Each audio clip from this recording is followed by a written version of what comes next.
Liton the traveller YouTube channel ও Facebook পেজে আপনাদের সবাইকে স্বাগতম। আমি মোহাম্মদ লিটন হোসাইন। আজ আপনাদের ঘুরে দেখাবো উত্তরবঙ্গের নাটোর জেলা। আমি আমার ভ্রমণ সিরিজের আজকের পর্বে নাটোর জেলার বেশ কিছু উল্লেখযোগ্য নিদর্শন আপনাদের সামনে উপস্থাপন করব।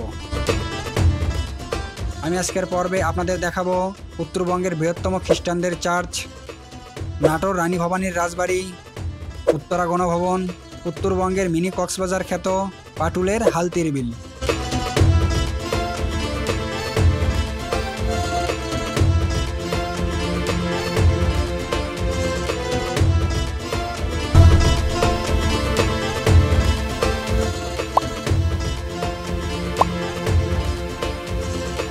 আপনারা যে স্থাপনা বা চার্চটি দেখতে পাচ্ছেন, এটি লুদের রানী মা মারিয়া ধর্মপল্লী তথা নাটোর বনপাড়ার ক্যাথলিক মিশন।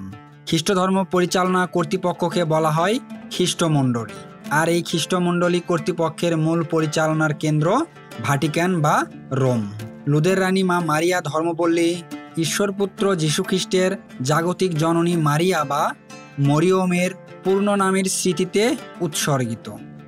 বাংলাদেশের যে কোনো জায়গা থেকে আপনারা এই মারিয়া ধর্মপল্লী তথা নাটোর বনপাড়া ক্যাথলিক মিশনে আসতে চাইলে আপনাদের প্রথমে আসতে হবে নাটোর শহরে। তারপর নাটোর শহর থেকে জনপ্রতি 30 টাকা অটো ভাড়া দিয়ে চলে আসতে হবে বনপাড়া, এবং বনপাড়া থেকে চাইলে পায়ে হেঁটে অথবা 10 টাকা অটো রিক্সা যোগে আপনারা চলে আসতে পারবেন এই উত্তরবঙ্গের সর্ববৃহৎ খ্রিস্টান ধর্মাবলম্বীদের উপাসনালয়, চার্চ বা গির্জায়। আপনারা নাটোর আসলে অবশ্যই খ্রিস্টানদের এই চার্চ ঘুরে যাবেন। আশা করি আপনাদের ভালো লাগবে। তবে অবশ্যই রবিবারে আসবেন। রবিবারে আসলে আপনারা ভেতরে ঢুকতে পারবেন। এখন আপনাদের এখান থেকে নিয়ে যাব নাটোর রাজবাড়ি। এখান থেকে 10 টাকা অটো ভাড়া দিয়ে যাব বনপাড়া মোড়, সেখান থেকে 30 টাকা সিএনজি ভাড়া দিয়ে যাব নাটোর মাদ্রাসার মোড়, আর মাদ্রাসার মোড় থেকে জনপ্রতি 10 টাকা অটো ভাড়া দিয়ে যাব নাটোর রাজবাড়ি। চলুন এখন আপনাদের নাটোর রাজবাড়ি ঘুরে দেখাই এবং নাটোর রাজবাড়ির সম্পূর্ণ ইতিহাস আপনাদের সামনে উপস্থাপন করি। এখন আপনারা যে প্রাসাদটি দেখতে পাচ্ছেন, এটি এই নাটোর রাজবাড়ির সবচেয়ে দৃষ্টিনন্দন ও নান্দনিক ভবন। নাটোর রাজবাড়ি বলতে সাধারণ মানুষ এই প্রাসাদটিকেই বোঝেন। প্রাচীন ঐতিহ্য ও প্রত্নতান্ত্রিক নিদর্শনের কেন্দ্রভূমি নাটোর জেলা।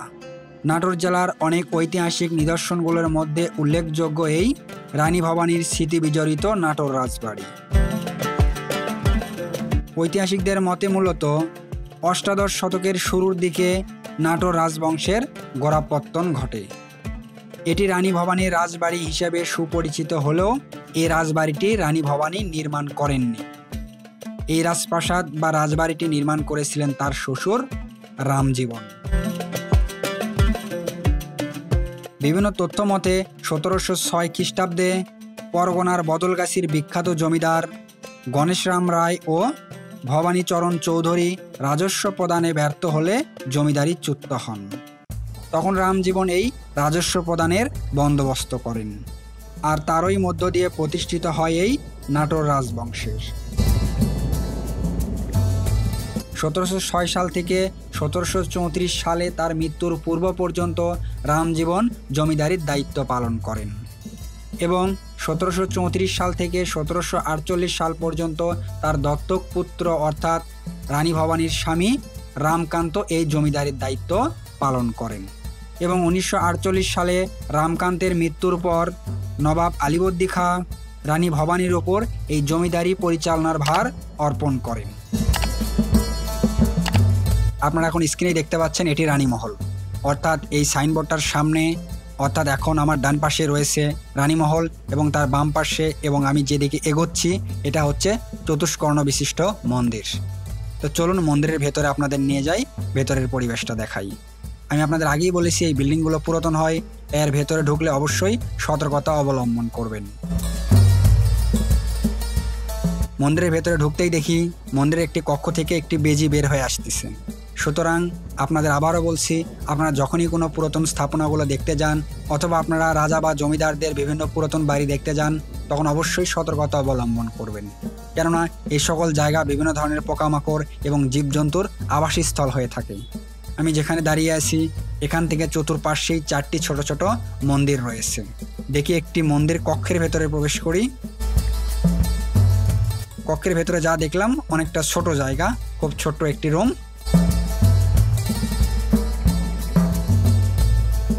চতুর্পাশ দিয়ে মন্দির রয়েছে, কিন্তু একটা জিনিস খুব বিশেষভাবে লক্ষণীয়, সব কিছু মোটামুটি ভেঙে ভেঙে গেছে। সেটা বুঝলাম যে অনেক পূর্বের বাড়ি, কিন্তু দরজার সাইজগুলো এত ছোট কেন? মোটামুটি 3 ফুট করে হবে এই দরজার সাইজগুলা। পরে বুঝতে পারলাম যে মন্দিরের ভেতরে প্রবেশের সময় সবার মাথা যেন নত থাকে, এই জন্যে দরজাগুলো এত ছোট করা হয়েছিল। এখন আপনারা স্ক্রিনের ডান পাশে যে ভবনগুলো দেখতে পাচ্ছেন, এগুলো ভবনে তৎকালীন সময়ে বিভিন্ন ধরনের অস্ত্র রাখা হতো এবং সিপাহীরা অবস্থান করত।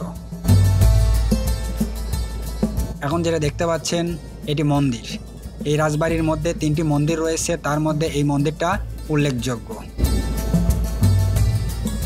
এখন আপনাদের এখান থেকে নিয়ে যাব এই রাজবাড়ির ছোট তরফের রাজবাড়িতে। রানী ভবানীর মৃত্যুর পর তার ছেলে এবং তার পরবর্তী প্রজন্মের সময় এই জায়গাটি জেলখানা হিসেবে ব্যবহার করা হতো।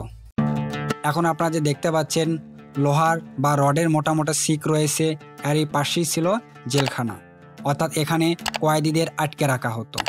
প্রত্যেকটা রাজবাড়ির অন্তরালেই রয়েছে সুন্দর সুন্দর কিছু ইতিহাস এবং রয়েছে কিছু কান্না বিবর্জিত ইতিহাস। এটা এই রাজবাড়ির তেমনই এক অন্ধকার অধ্যায়। অন্যান্য বিল্ডিংগুলো অনেক ভালো থাকলেও এই ছোট তরফের রাজবাড়িটি করুণ অবস্থায় রয়েছে।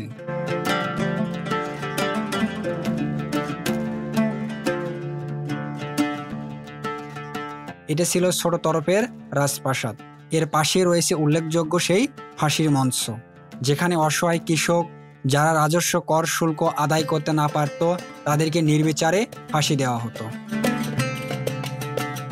এই রাজপ্রাসাদ থেকে একটু সামনে এগোলেই আপনারা দেখতে পাবেন এই ফাঁসির মঞ্চ। যদিও ফাঁসির মঞ্চ প্রায় সম্পূর্ণটাই ভরে গেছে, এটা যে ফাঁসির মঞ্চ ছিল তা লেখা না থাকলেও স্পষ্টভাবে অনুমান করা যাচ্ছে এবং বোঝা যাচ্ছে যে এই জায়গাতেই তৎকালীন সময়ে তাদেরকে নির্বিচারে এই জায়গায় ফাঁসি দেওয়া হতো। চলুন এখান থেকে এর সামনে যে চত্বর রয়েছে সেটা আপনাদের দেখাই এবং এই রাজবাড়ির বাকি ইতিহাসটা আপনাদের জানিয়ে দিই। আর রানী ভবানী সম্পর্কে আরেকটি কথা, ধারণা করা হয় এই মহিষী নারী বগুড়া জেলার আদমদিঘির ছাতিনা গ্রামে বাংলার 1122 সালে জন্মগ্রহণ করেছিলেন। এই রানী ভবানীর রাজত্বকালে নাটোর জমিদারির ব্যাপক বিস্তার ঘটে। বর্তমানে রাজশাহী, পাবনা, বগুড়া, কুষ্টিয়া, যশোর, রংপুর এবং ভারতের পশ্চিমবঙ্গ, বীরবল, মালদহ ইত্যাদি স্থানে বিস্তার ঘটে এই নাটোর জমিদারির। প্রায় অর্ধবঙ্গের রাজত্ব করার কারণে রানী ভবানীকে বলা হতো অর্ধবঙ্গেশ্বরী। রানী ভবানী অনেক উদার মনের মানুষ ছিলেন। রানী ভবানী অনেক ধরনের জনস্বার্থমূলক কাজ করতেন। এই কারণে ব্রিটিশরা তাকে মহারানী খেতাবে ভূষিত করেন। তিনি তৎকালীন সময়ে প্রায় 50 কোটি টাকার অর্থ সম্পদ অসহায় দুস্থ মানুষের মধ্যে দান করেছেন। অনুমান করা হয় এই সম্পূর্ণ রাজপ্রাসাদটির আয়তন 120 একর। 1802 সালে রানী ভবানীর মৃত্যুর মধ্য দিয়ে তার 56 বছরের রাজত্বকালের সমাপ্তি ঘটে এবং তার মৃত্যুর পর তার দত্তক পুত্র রামকৃষ্ণ জমিদারের দায়িত্বভার গ্রহণ করেন এবং পরবর্তীতে রামকৃষ্ণর মৃত্যুর পর বাংলার 1203 সালে এই জমিদারি পরিবার রাজা বিশ্বনাথ ও রাজা শিবনাথ এই 2টি ভাইয়ের মধ্যে বন্টন হয়ে যায়। রাজা বিশ্বনাথ বড় তরফ এবং রাজা শিবনাথ ছোট তরফ হিসেবে সুপরিচিতি লাভ করেন।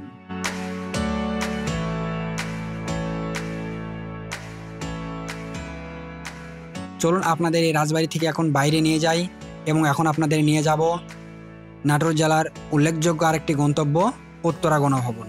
এখান থেকে 10 টাকা অটো ভাড়া দিয়ে যাব নাটোর মাদ্রাসা মোড়। নাটোর মাদ্রাসা মোড় থেকে 10 টাকা অটো ভাড়া দিয়ে যাব উত্তরা গণভবন।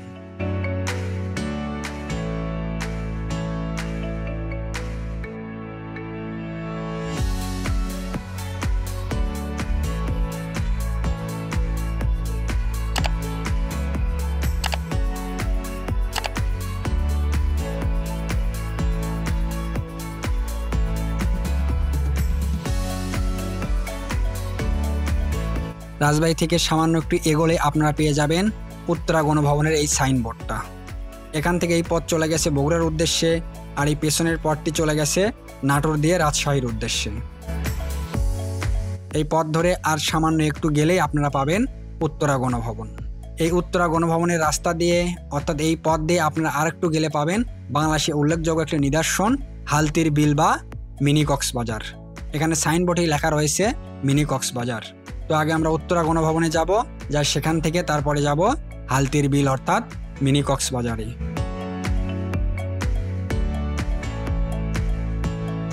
উত্তরা গণভবন এর আগে আমি বেশ কয়েকবার ঘুরে দেখেছি, তাই আজকে আর ভেতরে যাব না। আপনারা নাটোর আসলে অবশ্যই এই উত্তরা গণভবন ঘুরে দেখবেন।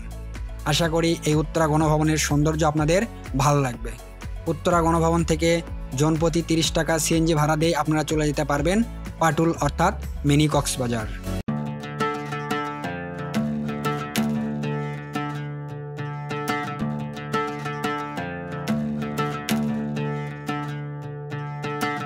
বর্তমানে আমি পাটুল বাজার থেকে হালতির বিলের মধ্য দিয়ে প্রবাহিত রাস্তা দিয়ে চলেছি সামনের দিকে।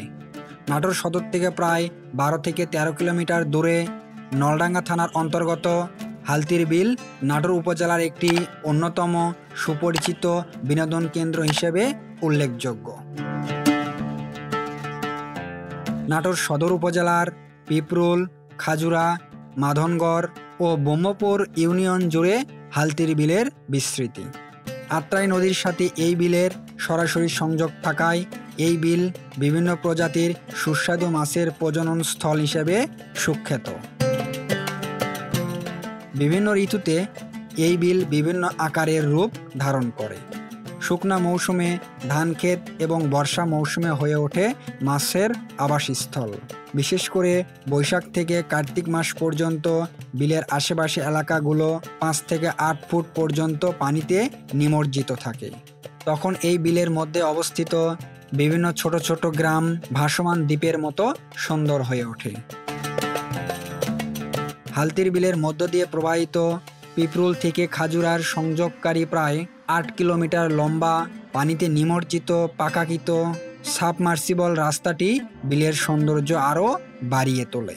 হালতির বিলে যাওয়ার পথে পাটুল থেকে খাজুরা পর্যন্ত রাস্তার সৌন্দর্য, উত্তাল ঢের, প্রবাহমান জলরাশি আর উদ্যম শীতল বাতাস ভ্রমণ পিপাসু দর্শনার্থীদের মনকে সতেজ করে তোলে। আর তাই উত্তর অঞ্চলের অনেকেই এই বিলকে মিনি সমুদ্র সৈকত বা মিনি কক্সবাজার হিসেবে আখ্যায়িত করেন। এখানে প্রতি বছর বর্ষা মৌসুমে অনেকে নৌভ্রমণ ও নয়নাভিরাম প্রাকৃতিক দৃশ্য উপভোগের জন্য প্রচুর পর্যটকের আগমন ঘটে। এখানে প্রতি বছর বর্ষাকালে অনেক নৌভ্রমণ ও নয়নাভিরাম প্রাকৃতিক দৃশ্য উপভোগের জন্য প্রচুর পর্যটকের আগমন ঘটে। আপনাদের সময় হলে আপনারা এই হালতির বিল আসবেন, এসে ঘুরে দেখবেন। আশা করি আপনাদের ভালো লাগবে।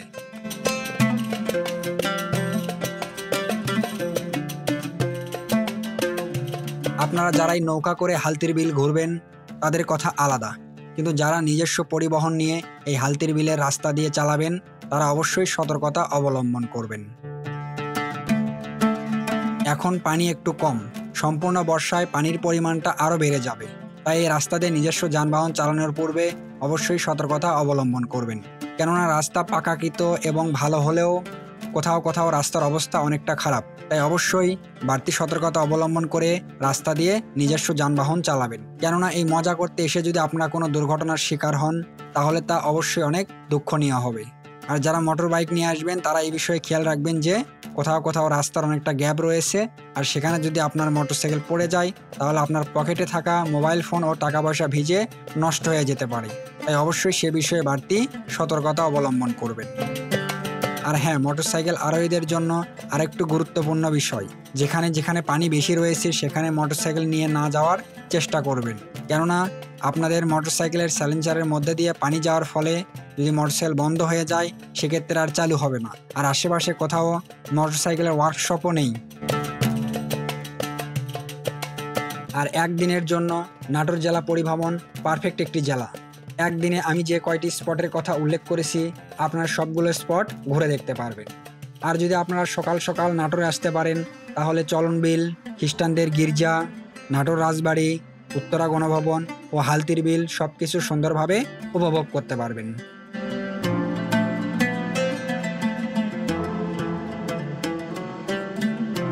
আমি এই পাটুল অর্থাৎ মিনি কক্সবাজার ঘুরতে গিয়েছিলাম 10/6/2025।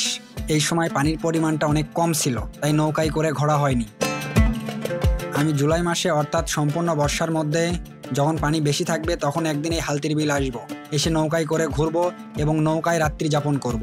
বিকাল থেকে রাতে নৌকায় করে হালতির বিল ঘোরা এবং হালতির বিলের মাছ ধরে সেই মাছ দিয়ে রান্না করে খাওয়ার এবং রাতে ঘুমানোর সম্পূর্ণ একটি ব্লগ আমি আগামীতে পাবলিশ করব। আপনারা যদি আমার সঙ্গে হালতির বিল নাইট ট্যুর দিতে চান তাহলে অবশ্যই আমার সঙ্গে জয়েন করতে পারেন। আমি চেষ্টা করব খুব কম খরচে এই হালতির বিলে একটি রাত্রি যাপন করার ট্যুর প্ল্যান করতে।